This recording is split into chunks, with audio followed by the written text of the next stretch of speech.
I'm back. Did you miss me? I have been battling with COVID past week, but your slightly damaged but still kicking hostess has returned from the COVID trenches. A bit of fever and a lot of dry coughs won't stop me from my duty of providing YouTube's most of the world music news. However, now with 99% less virus but 100% more delirium. And my voice is probably even weirder than it used to be, so I apologize for that. So it is that time of the week. It is time to tune in. As AI is still the biggest story of 2024 and continues to make headlines almost daily, the first legal issues for the technology are starting to become clear. The state of California has the 5th biggest GDP of any country in the world, even though it is just one of the states of the United States.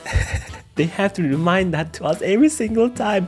We are just state, but we are the 5th biggest. Okay, we got it, you know, Californians, we got it. You have a huge economy. You have Silicon Valley.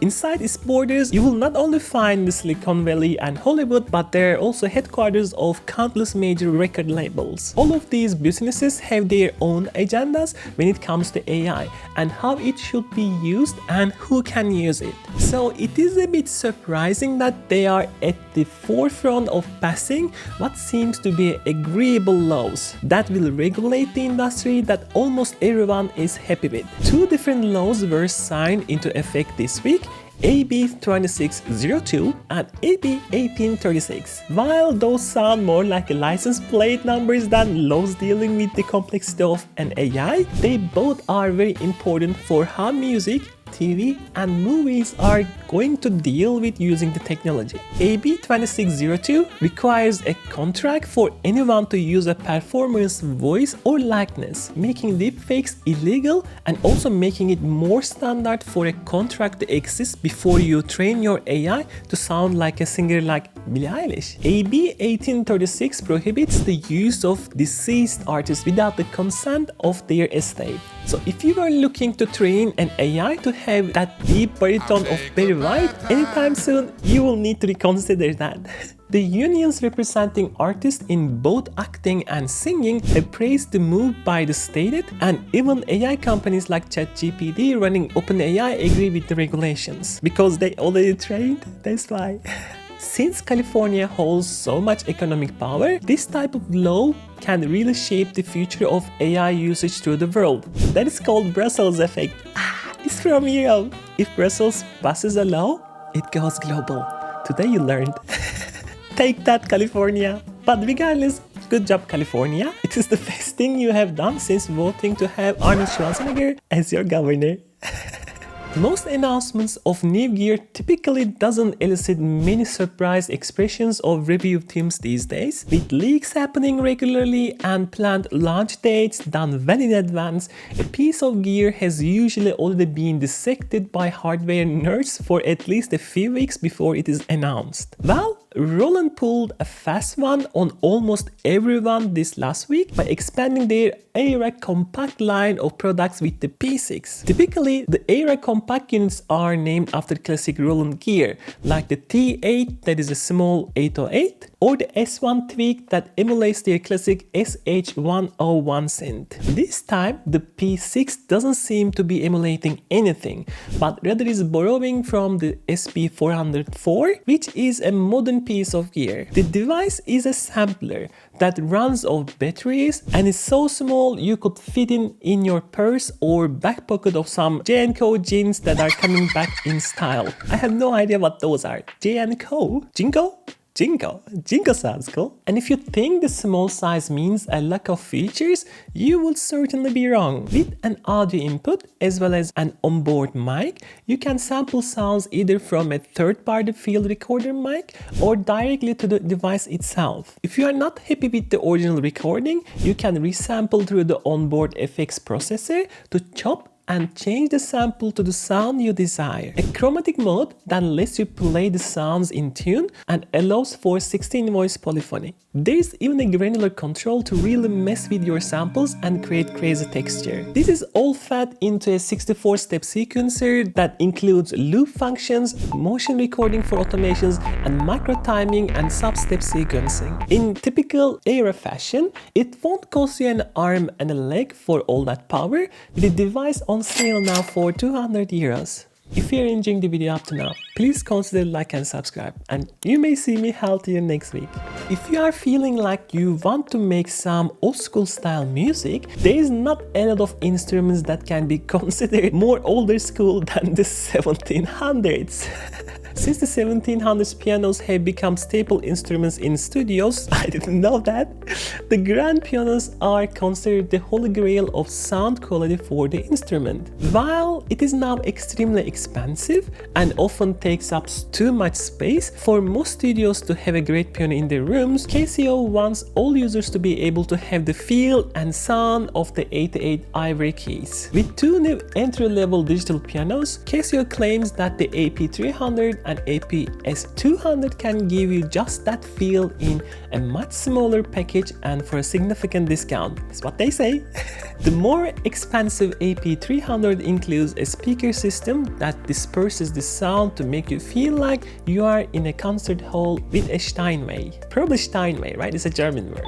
Steinway. The smaller APS200 has a similar concept, but in a slimmer design and lower power speakers. Both include Bluetooth adapters for wireless MIDI and audio streaming, allowing you to not to need to run cabling to your laptop for either control of another instrument or recording your latest concerto. The higher-end model is €1,400 and the less expensive model is just €1,200. That was not so different, and available in black, brown and white colors to match your decor.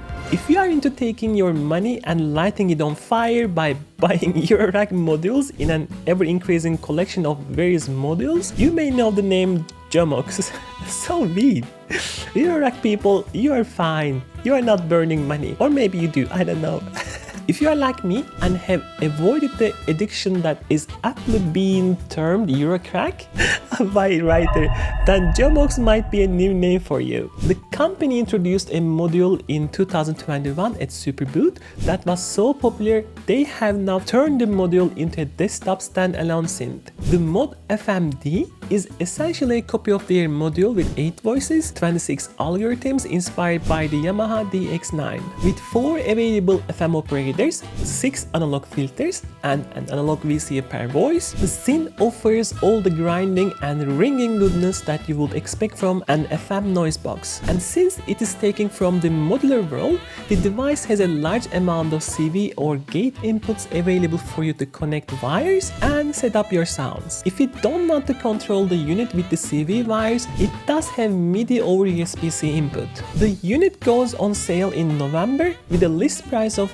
€1,200, and if you are addicted to collecting modules and upsetting your significant other with new purchases, the Eurorack version is available now for €4,000. Okay, that was expensive for a Eurorack. A singer once said the best thing in life are free. So today I bring you something free. Or is it? A brand new plugin company, Vavia, released their initial product this week and kind of sort of made it free, except you need to pay for it or not. The Flight plugin is a hybrid 4x multi-sampler that comes with 2.5 GB of samples and free to download and play with the 200 presets that are offered with the device. The samples are from Shoro's Roofy, the company's owner's personal collection of devices, including classics and modern instruments. The list is extensive, like the Yamaha CS80, Roland Juno 106, Jupiter 8, TB303, TR808, blah blah blah, billions others. In the free version, you only can control a few macros that have been chosen to show up on the device, and this is where things get not so free. Pay to win, baby. A creator's paid version of the product upgrades it to a full sampler and then throws in a synth engine with FM, virtual analog and wavetable oscillators. Once you level up your game, controls expand to let you have full assignable matrix of modulation over 2 filters, 3 assignable envelopes and 3 LFOs. There is also a 32-step sequencer, a 3-band EQ, a granular reverb and full control of assigning the macros to anything on the synth or sample controls. The plugin is also very good looking with the sleek design cues, and Rufi has mentioned he's working on a custom UX editor that includes an AI prompt system to let you completely customize the look. While that is not available now, the creator device is not necessarily cheap at $99 for the upgrade. So I will put a link in the description if you want the free but not really free flight hybrid synth. There are not a lot of artists that can claim to have had as big of an effect on music as Bob Marley. The father of reggae music became a legend after his death at the young age of just 36 years old, and while he was young at the time of passing, he is still remembered today. Tracks like Get Up, Stand Up, One Love, Jamming and No Woman No Cry were considered anthems for generations of young people during a time in the world of cultural revolution. Marley influenced musicians everywhere with his sounds, and now a piece of music history is up for sale that is considered the centerpiece of those recordings. HJ1 Helios console is being sold, and I bet one of you is interested in owning this masterpiece equipment. During the 70s, the Helios HJ1 dub station was used by artists like Led Zeppelin, the Beatles, the Rolling Stones, Queen and Jimi Hendrix, but this particular desk was only located in Jamaica. Located at the Harry J Studios in Kingston, the desk has been in operation since the 70s but has been restored to a pristine condition. For the low price of $2.5 million, you can buy this piece of music history. I actually really kind of wish that they just put that in a museum. So if collecting expensive audio equipment from around the world is your jam, head over to Retro Gear Shop, who is selling it along with a pair of NS10 monitors from the studio. Okay, those NS10s makes it a good deal. The next story admittedly isn't music related, but our studio's writers thought it was important enough to include it this week. Having a traumatic brain injury or debilitating disease like ALS is considered a nightmare for most people. The disease removes the body's ability to communicate to the rest of your body, locking the individuals inside their minds, which is horrible. A startup company, Synchron, is trying to make people with the disease feel less isolated by giving them the ability to communicate to their favorite desktop AI device, Amazon Alexa. The company's brain-computer interface, BCI, is now being trialed in humans, and a successful installation has now been reported by the company. The trial patient, Mark, is an ALS sufferer who is now paralyzed and lost the ability to interact normally with the devices around him. The BCI is now letting him communicate directly through the thought to Alexa, which then can control other devices like his TV, lights, and even scroll pages of digital books or start audio programs for him. If ChatGPT is more your AI of choice, Synchron has already connected Mark's BCI to the service, as well as Apple's Vision Pro device for additional fun in VR, which sounds pretty cool. Synchron is monitoring Mark's progress with the bi-weekly visits, and so far everything has been working properly, although he has said there are frustrations with different platforms. He admits this probably has more to do with the companies that make the AI rather than issues with his device. This is all extremely promising for those suffering from tragedies and diseases, and I am excited to see where this goes. Although they need to hurry up a bit, as I could definitely use a few extra petaflops of memory installed in my head soon. DJing from my head, that's the next thing, huh? Quick! What do Meta and Spotify have in common? If you said being slapped with the fines by European Union, you will be correct. Slap it! The two giant companies penned an open letter together to voice their frustrations with the European Union. Don't take our money! Specifically, they have taken issue with the way the body has been doling out regulations and fines and made their decisions in regards to AI model training. Oh no! Both companies have recently said they have delayed feature launches on their platforms due to the uncertainty that the EU data regulations have created, as they are trying not to get fined again.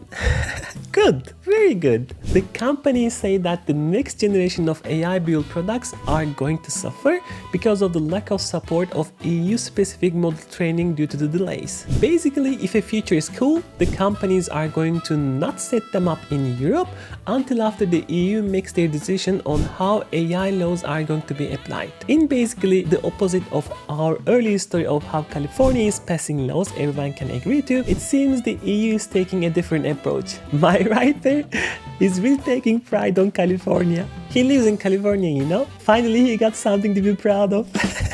They are pissing off everyone by not passing any laws and applying fines for regulations that are suddenly passed, applied quickly without concern for how they will be applied. At least that's according to the two corporations, exactly. According to Facebook, how trustful. Gear acquisition syndrome, or GAS, is a major problem in the world. I don't have it. The affliction has been impacting musicians and more specifically their bank accounts for as long as you could buy something that makes noise with money. This week, the evil purveyor of gas, who has inflicted pain on many wallets through the world, has been outed as an industry plant. I have no idea where this story goes. The whistleblowers claims that Florian Plitz is an industry plant, and Batgear, the YouTube channel that gives you autism with all the flashing memes every week, is a psyops from Big Sin. What is going on? So who uncovered the deep conspiracy of the synth world's reptile overlords, whose only mission is to take valuable cash from unsuspecting musicians? Florian's video outing himself is viewable on his channel, and we will link in the description below so you can witness the incredibly well scripted video. I haven't watched it, I'm gonna watch it. We commend, at least my writer commends Mr. Plitz for his bravery in coming forward to show us all the evil ways of his channel.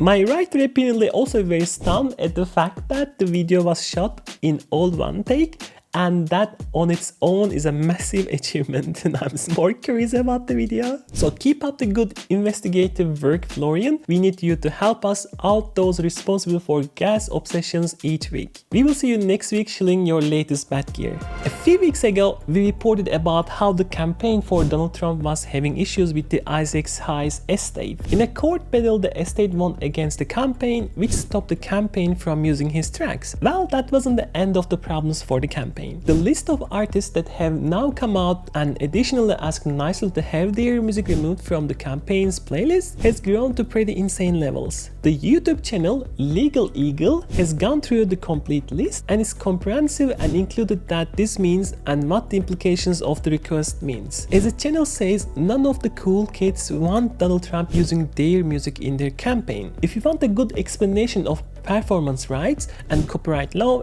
in an entertaining 20 minutes, I will link the video below so you can see who is joining the list of persona non grata for Mr. Trump.